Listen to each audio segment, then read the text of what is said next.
ಏನಂತ ಅಂದ್ರೆ ಈ ಹಿಂದೆ ಯಾರ ಕೈಯಲ್ಲೂ ಕೂಡ ಏನು ಮಾಡ್ಕೊಳಕ್ಕಾಗಲಿಲ್ಲ. ನೋಡಿ, ಒಂದ್ ನಿಮಿಷ. First of all CT Ravi ಅವರಿಗೆ RSS ಅವರ ಇತಿಹಾಸ ಗೊತ್ತಿಲ್ಲ ಅನ್ಸುತ್ತೆ. ಸರ್ದಾರ್ ಪಟೇಲ್ ಅವರು, ನೆಹರು ಅವರು ಬ್ಯಾನ್ ಮಾಡಿದಾಗ ಹೋಗಿ ಕೈಕಾಲು ಬಿದ್ದಿದ್ದು ಅದೇ RSS ಅವರು. ಇಂದಿರಾ ಗಾಂಧಿ ಅವರು ಬ್ಯಾನ್ ಮಾಡಿದಾಗ ಉದ್ದುದ್ದ ಪ್ರಶಂಸೆ ಲೆಟರ್ಗಳು ಬರೆದಿದ್ದಾರೆ ಅವ್ರ ಸರ್ಸಂಚಾಲಕರು. ಓದಕ್ ಕೇಳ್ರಿ ಅವರಿಗೆ ಇತಿಹಾಸ ಮೊದಲನೇದು.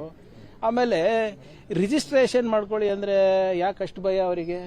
RSS ರಿಜಿಸ್ಟರ್ ಮಾಡ್ಕೊಳ್ಳಿ ಅಂದ್ರೆ ಇವ್ರು ಯಾಕೆ ಉತ್ತರ ಕೊಡ್ತಾ ಇದ್ದಾರೆ? ಒಂದು ಕೆಲಸ ಮಾಡಿ, ಈಗ ತಾನೇ ನಮ್ಮ ಬೇರೆ ಮಾಧ್ಯಮ ಸ್ನೇಹಿತರಿಗೆ ಹೇಳ್ತಾ ಇದ್ದೆ, ನನಗನ ನಿಮ್ಮ ಯಾವುದು ಜಗನ್ನಾಥ್ ಭವನ್ ಅಲ್ಲ ಅವ್ರದ್ದು, ಜಗನ್ನಾಥ್ ಭವನ್ ಕೇಶವ ಕೃಪಾಗೂ ಕರೆಸಿ, ನನಗೆ ಕರೆಸ್ಬಿಟ್ಟು ಈ ಕಾನೂನು ಅಡಿನಲ್ಲಿ ನಮಗೆ ಸ್ವತಂತ್ರ ಇದೆ, ನಾವು ಯಾವುದೇ ಸರ್ಕಾರಿ ಸಂಸ್ಥೆಗಳಿಗಾಗಲಿ ಅಥವಾ ಸರ್ಕಾರಿಗಾಗಲಿ ನಾವು ಉತ್ತರ ಕೊಡೋ ಅಗತ್ಯ ಇಲ್ಲ ಅಂತ ತೋರಿಸ್ಬಿಡ್ಲಿ, ಅಥವಾ ನನ್ನ ಆಫೀಸಿಗನ ಬರಲಿ, ದಾಖಲೆಗಳು ತಗೊಂಡು ಬರಲಿ. ನೋಡಿ ಸರ್, ಈ ಕಾನೂನು ಅಡಿನಲ್ಲಿ ನಮಗೆ ಯಾವುದೇ ನಮ್ಗೆ ಯಾವುದೇ ಸಂವಿಧಾನ ಲಾಗೂ ಆಗೋದಿಲ್ಲ, ನಮ್ಗೆ ಯಾವುದೇ ಕಾನೂನು ಲಾಗೂ ಆಗೋದಿಲ್ಲ ಅಂತ ನನ್ನ ಆಫೀಸಿಗನ ಬಂದು ಹೇಳಿ, ಇವ್ಯಾಲ್ಯೂಯೇಟ್ ಮಾಡ್ತೀನಿ. ತಪ್ಪಿದ್ರೆ ನಾನೇ ಕ್ಷಮೆ ಕೇಳ್ತೀನಿ, ಇಲ್ಲಿದ್ರೆ ಅವ್ರು ತಿದ್ಕೊಳಕ್ ಹೇಳಿ. Simple thing sir. ಯಾವ ದೇಶದಲ್ಲಿ ಒಬ್ಬ ಬೀದಿ ವ್ಯಾಪಾರ ರಿಜಿಸ್ಟರ್ ಆಗಬೇಕು, ಹೌದಾ ಇಲ್ಲ? ಬೀದಿ ವ್ಯಾಪಾರಿಗಳು ರಿಜಿಸ್ಟರ್ ಆಗಬೇಕು. ದೇವಸ್ಥಾನದಲ್ಲಿ ಎಷ್ಟು ದೇಣಿಗೆ ಬರ್ತಾ ಇದೆ ಅಂತ ದೇವರು ಲೆಕ್ಕ ಕೊಡಬೇಕು, ದೇವಸ್ಥಾನಗಳು ಲೆಕ್ಕ ಕೊಡಬೇಕು, ಜನರ ಲೆಕ್ಕ ಕೊಡಬೇಕು, ನೀವು IT ಲೆಕ್ಕ ಕೊಡಬೇಕು. ಇವ್ರು ಕೊಡಂಗಿಲ್ವಾ? ಏನಕ್ಕೆ? ಇವ್ರ ಮನ್ಸಿಗೆ ಬಂದಂಗೆ ಮಾಡ್ಬೋದಾ? ಯಾವ ಕಾನೂನು ಅಡಿಯಲ್ಲಿ ಕೊಡಬೇಕು? ಮಾತಿದ್ರೆ ಬಾಡಿ ಆಫ್ ಇಂಡಿವಿಜುವಲ್ಸ್ ಅಂತಾರೆ. ನಿಮ್ಗೆ ಗೊತ್ತಿದೆಯಾ? Bangalore club also is a body of individuals. ಅಂದ್ರೆ ನಾಳೆ ನೀವು ಹಂಗೆ ಮಾಡ್ಬೋದಾ? ಸೇಮ್ ಫಾರ್ಮ್ಯಾಟ್ನಲ್ಲಿ ನೀವು ನಾಳೆ ಒಂದು ಸಂಘಟನೆ ತೆಗೆದ್ಬಿಟ್ಟು ನೀವು ಹಿಂಗೆ ದೇಣಿಗೆ ಇಸ್ಕೊಳೋದಾಗ್ಲಿ ಅಥವಾ ಕಾನೂನು ಉಲ್ಲಂಘನೆ ಮಾಡಿಬಿಟ್ಟು ಬೆಂಗಳೂರಿನಲ್ಲಿ ಪಥಸಂಚಲನ ಮಾಡೋದಾಗ್ಲಿ ಮಾಡ್ಬೋದಾ ಸರ್? ಆಯ್ತ್ರಿ, ಇವ್ರಿಗೆ ಗೊತ್ತಿಲ್ಲ ಇವ್ರ ಇತಿಹಾಸ ಹೆಂಗೆ ಈ ಹೇಡಿಗಳು ಬಂದು ಕೈಕಾಲು ಬೀಳ್ತಾರಂತ ಗೊತ್ತಿಲ್ಲ. ನಾನ್ ಬರ್ದಿರೋ ಇತಿಹಾಸ ಅಲ್ಲ, ಅವ್ರ ಆರ್ಗನೈಸರ್ ಪುಸ್ತಕ ಓದ್ಲಿ ಸರ್. ಅವ್ರ ಮ್ಯಾಗಝಿನ್ ಇದೆ ಆರ್ಗನೈಸರ್ ಅಂತ. ಹೋಗ್ಬಿಟ್ಟು ಯಾವ ರೀತಿ ಸರ್ದಾರ್ ಪಟೇಲ್ ಅವರಿಗೆ ಕೈಕಾಲು ಬಿದ್ದಿದ್ದಾರೆ, ವೀರ್ ಸಾವರ್ಕರ್ ಯಾವ ರೀತಿ ಪೆನ್ಷನ್ ತಗೊಂತ ಇದ್ರು ಸರ್, 60 ರೂಪಾಯಿ ಪೆನ್ಷನ್ ತಗೊಂತ ಇದ್ರು ವೀರ್ ಸಾವರ್ಕರ್ ಬ್ರಿಟಿಷರ ಹತ್ರ, ಗೊತ್ತಾ? ಇವ್ರ ಇತಿಹಾಸ ಅದು. ಇಂದಿರಾ ಗಾಂಧಿಗೆ ಪತ್ರ ಬರೆದಿದ್ರು ಸರ್, ಅವರ ಹಿಂದಿನ ಸರ್ಸಂಚಾಲಕರು, ಎಮರ್ಜೆನ್ಸಿ ದೇಶಕ್ಕೆ ಬಹಳ ಅಗತ್ಯ ಅಂತ. ಇವತ್ತು ನೋಡಿದ್ರೆ ಹಿಂಗ್ ಮಾತಾಡ್ತಾರೆ. ಅವ್ರ ಇತಿಹಾಸ ಓದ್ಕೊಂಡು ಬರ್ಲಿ, ಕೇಳಿ.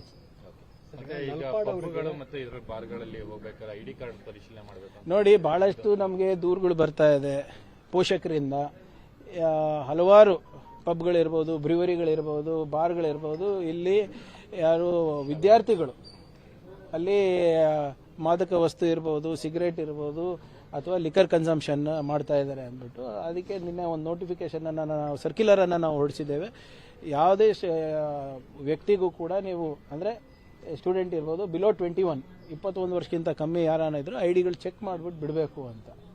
ಯಾಕಂದರೆ ಇದು ನಮ್ಮ ಯುವಕರ ಭವಿಷ್ಯದ ಪ್ರಶ್ನೆ ಆಗಿದೆ. The ಓನಸ್ is on the establishment. ಅವ್ರು ಪರಿಶೀಲನೆ ಮಾಡಬೇಕು, ಅವರು ನಿಯಂತ್ರಣ ಮಾಡಬೇಕು. ಒಂದು ವೇಳೆ ಅವ್ರು ನಿಯಂತ್ರಣ ಮಾಡಿಲ್ಲ ಅಂದ್ರೆ ನಾವು ಕ್ರಮ ತಗೋತೀವಿ. ಸರ್, 2022-23 ನಿಮ್ಮ ಅತಿ ದೊಡ್ಡ ಹೋರಾಟ ಬಿಟ್ಕಾಯಿನ್ಗೋಸ್ಕರ SIT ಮಾಡಿದ್ರಿ. ಆದ್ರೆ SIT ಅವರ ಚಾರ್ಜ್ ಶೀಟ್ ಅಲ್ಲಿ ನಿಮ್ಮ ನಾಯಕರ ಮಗನ ಈಗ ಆರೋಪ. ನೋಡಿ, ಯಾರು ಉಪ್ಪು ತಿಂದಿದ್ದಾರೆ ನೀರು ಕುಡಿಬೇಕಾಗ್ತದೆ. ನಾವೇನು ಪಾರದರ್ಶಕವಾಗಿ ಮಾಡಿದ್ದೀವಿ. ಈಗ ED ಅವರು ಏನೋ ಸಮನ್ಸ್ ಕೊಟ್ಟಿದ್ದಾರೆ, ಸಮನ್ಸಿಗೆ ಹೋಗಿಲ್ಲ ಅಂತ ಹೇಳಿದ್ದಾರೆ. ಅವ್ರು ಹೋಗ್ತಾರೆ, ಯಾವಾಗ ಅವ್ರಿಗೆ ಕರೀತಾರೆ, ಇವತ್ತಿಲ್ಲ ನಾಳೆ ಹೋಗ್ತಾರೆ. ಅದೇನಿಲ್ಲ ಅಂದ್ರೆ ಕಾನೂನು ಪ್ರಕಾರ ಇದು ಮಾಡ್ತಾರೆ. ಚಾರ್ಜ್ ಶೀಟ್ ಬರಲಿ, ಅವ್ರ ದಿನ ಚಾರ್ಜ್ ಶೀಟ್ ಆಗಿಲ್ಲ ಅಂತ ಕೇಳ್ಪಟ್ಟಿದ್ದೀನಿ. ಇನ್ನ CC ನಂಬರ್ ಫೈನಲ್ ಆಗಬೇಕು, ನೋಡೋಣ, ತಗೊಳ್ಳಿ. ಇದರಲ್ಲಿ ಯಾವುದೇ ರೀತಿಯಾದಂತ ಗೊಂದಲ ನಮ್ಮಲ್ಲಿ ಇಲ್ಲ. ವಾಟ್ ಎವರ್, ನಾನೇ ಅಲ್ಲ ಇವರೇ ಹೋರಾಟ ಅಂತಲ್ಲ. What is wrong is wrong. ಅದನ್ನ ನಾವು ಯಾರು ಸಮರ್ಥನೆ ಮಾಡ್ಕೊಳಕಾಗ್ತಾ? ಇದು ನಾವಾಗಿರ್ಬೋದು, ಹಿಂದಿನ ಮುಖ್ಯಮಂತ್ರಿ ಇರ್ಬೋದು, ಇವಾಗಿನ ಮುಖ್ಯಮಂತ್ರಿಗಳಿರ್ಬೋದು, ಯಾರು ಕೂಡ ಯಾರು ಸಮರ್ಥನೆ ಮಾಡ್ಕೋತಾ ಇಲ್ಲ. What ever it is we will take. ಈಗ ನನ್ನ ಮಾಹಿತಿ ಪ್ರಕಾರ ಇನ್ನ ಬಹಳಷ್ಟು ಜನರದ್ದು ಇದೆ, BJP ನಾಯಕರದ್ದು ಇದೆ, ಎಲ್ಲ ಬರುತ್ತೆ. ಯಾಕಷ್ಟು ಅರ್ಜೆಂಟ್ ಮಾಡ್ತಾ ಇದ್ದಾರೆ BJP ಅವರು? ED ಅವರೇ ಅರ್ಜೆಂಟ್ ಆಗಿ ನೋಟಿಸ್ ಕೊಟ್ಟರು. ED ಯಾರ ಕೈಗೊಂಬೆ ಇವರೇ? ED ಯಾರ ಕೈಗೊಂಬೆ? CBI ಯಾರ ಕೈಗೊಂಬೆ? IT ಯಾರ ಕೈಗೊಂಬೆ? ನಿಮ್ಮಲ್ಲಿ ಅಕ್ಯೂಸ್ ಇದ್ದವನು ಅಲ್ಲಿ ಇನ್ವೈಟ್ ಮಾಡ್ತಾ ಇರ್ತಾನೆ ಎಲ್ಲಿ? ಈಗ ನಿಮ್ಮಲ್ಲಿ ಚಾರ್ಜ್ ಶೀಟ್ ಬೇರೆಯವ್ರಿಗೆ ಯಾಕೆ ಮಾಡಿಲ್ಲ? ಸೆಲೆಕ್ಟಿವ್ ಆಗಿ ಮಾಡ್ತಾ ಇದಾರಾ ಅಂತ ನಾನು ಕೇಳ್ತಾ ಇರೋದು. ನಂಗೆ ಗೊತ್ತಿಲ್ಲ, ಇದು ED ಅವ್ರಿಗೆ ಕೇಳ್ಬೇಕು ನೀವು. ಮೋದಿ ಅವರು ಎಲ್ಲಿ ನೋಡಿ, ಬರೇ ದಿನಗಳ ದಾಖಲೆ ಮುರಿಯೋದ್ರಿಂದ ಆಗೋದಿಲ್ಲ. ನೆಹರು ಅವರು ಅರ್ಧ ಮಾಡಿದಷ್ಟು ಕೆಲಸ ಮಾಡಿದಾರಾ?